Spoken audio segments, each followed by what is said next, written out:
Have you ever wondered what happens to your muscles when you venture into the vast expanse of space? Now that's a question that's been puzzling scientists, astronauts, and even couch potatoes alike for decades. So, let's get into the nitty-gritty of this. You see, when we're here, on good old planet Earth, gravity is constantly pulling us down. Our muscles work against this force, helping us stand, walk, run, and even sit upright. This constant resistance training keeps our muscles strong and healthy. But here's the catch. Space is a different ballgame altogether. In the microgravity environment of space, our muscles don't have to work as hard. They get a bit of a vacation, if you will. And just like us, when muscles take a break, they start to lose their strength. This is what we call muscle atrophy. Now you might think, so what? I'm not planning a space vacation anytime soon. True, but understanding muscle atrophy in space is crucial. It's not just about making sure astronauts can open a packet of space food or do a spacewalk, it's about ensuring their safe return to Earth, and their ability to lead a healthy life post-mission. You see, astronauts in space lose muscle mass at a rate of about 1 to 2% each month. That's way faster than the rate of muscle loss in elderly people on Earth. What's more, this isn't just about biceps and triceps. It affects the heart too, which is, after all, a muscle. So you see, the effects of space travel on astronauts' physical health are far-reaching. It's a fascinating yet complex issue that requires our attention, our research, and our ingenuity. And who knows, the solutions we find for the space muscle dilemma might just end up helping us fight muscle loss right here on Earth. So, what happens when you take gravity out of the equation? Let's propel ourselves into the cosmos and find out. When it comes to space travel, the human body behaves quite differently than on Earth. The absence of gravity, or what we call microgravity, poses a unique challenge to our muscles. They're used to the constant pull of Earth's gravity, helping us to stand, walk, and lift things. But what happens when that force is taken away? In space, the story is quite different. Our muscles don't need to work as hard to move or lift objects, and as a result, they begin to shrink or atrophy.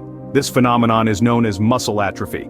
It's not just the muscles in our legs and arms that are affected, even the heart, a vital muscle, can lose mass and function less efficiently. But the human body is a remarkable machine. It has the ability to adapt and change to suit its environment. In response to the lack of gravity, our bodies start to redistribute fluids, causing astronauts to develop what's often referred to as a puffy face. And while this might make for a fun space selfie, it's a clear sign of how the body is trying to adapt to these new conditions. In addition to this, our bodies also start to break down and rebuild proteins at a faster rate. This process, known as protein turnover, is the body's way of trying to maintain muscle mass and strength in a low-gravity environment. However, the breakdown often exceeds the buildup, leading to a net loss of muscle mass. And here's where things get interesting. Our bodies also start to develop new connections between muscles and nerves, improving coordination and efficiency. This process, known as neuromuscular adaptation, helps astronauts to move and function effectively in a microgravity environment. So, as you can see, the human body is not just a passive passenger on a space journey, it's an active participant, constantly adapting and changing to meet the demands of space travel.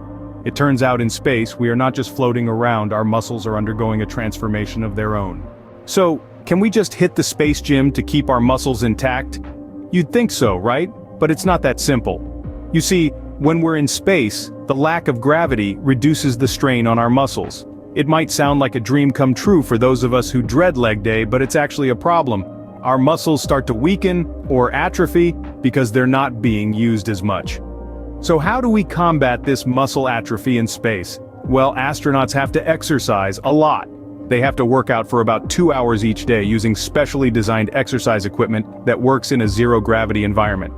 One of these machines is the Advanced Resistive Exercise Device, or ARED for short. It's a bit like a high-tech gym machine that lets astronauts do weightlifting and resistance exercises.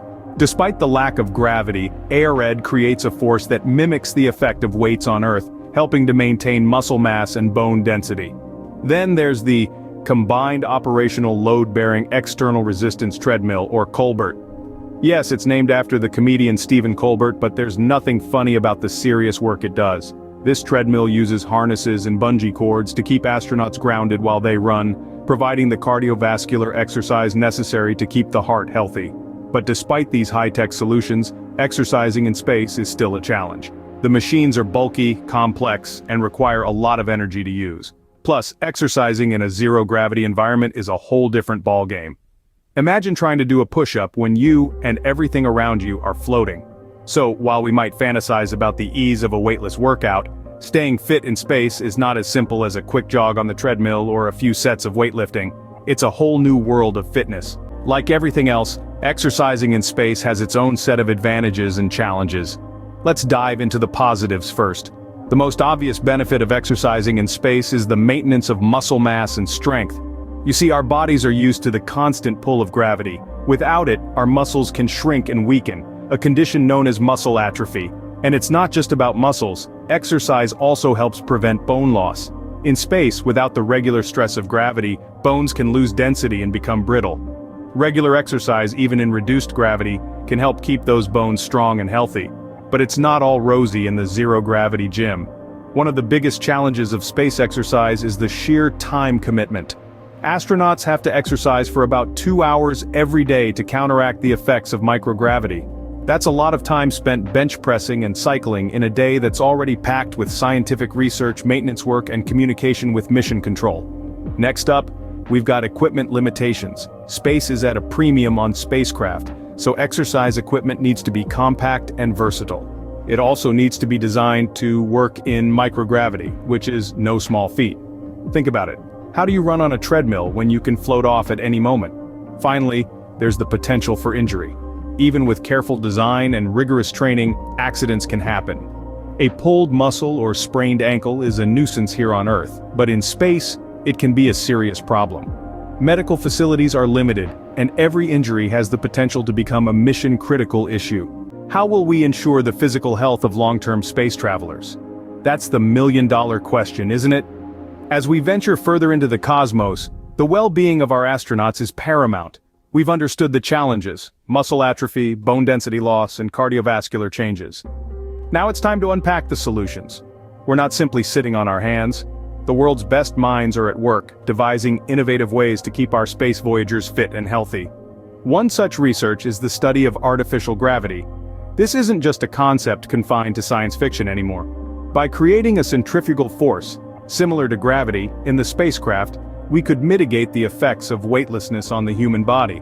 However, the implementation of this technology comes with its own set of hurdles: the design complexities, the energy requirements, and the potential side effects.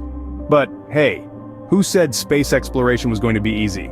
Another approach is to revolutionize the exercise equipment used in space. NASA's Advanced Resistance Exercise Device, or ARED, is a great example. It's essentially a space gym, allowing astronauts to do a multitude of weightlifting exercises. As we conclude our journey into the future of astronaut fitness and the impact of space travel on our muscles, it's clear that the field is brimming with possibilities. Who knows? One day we might even be hosting the first Olympic Games in space, complete with zero-G gymnastics and interstellar weightlifting. But for now, our focus is on ensuring the health and safety of our astronauts as they brave the final frontier. And that's all for today's episode on Gravity Games, Muscle Atrophy and AMP, Exercise in Space. If you enjoyed this video, don't forget to give it a thumbs up. We'd love to hear your thoughts on this topic. Do you think we'll see a space gym in every spacecraft in the future? Or do you believe in the power of the space pill? Leave your thoughts in the comments below. And if you haven't already, hit that subscribe button for more fascinating insights into the cosmos.